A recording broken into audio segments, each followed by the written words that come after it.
You ask Tiger to solve. This deals with linear equations with one unknown. The final result is x equals 2. Let's solve it step by step. Swap sides. Group all constants on the right side of the equation. Subtract 5 from both sides. Group like terms. Simplify the arithmetic.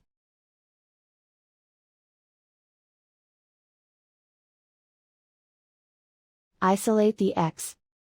Divide both sides by 7. Simplify the fraction. Find the greatest common factor of the numerator and denominator. Factor out and cancel the greatest common factor. And so the final result is x equals 2.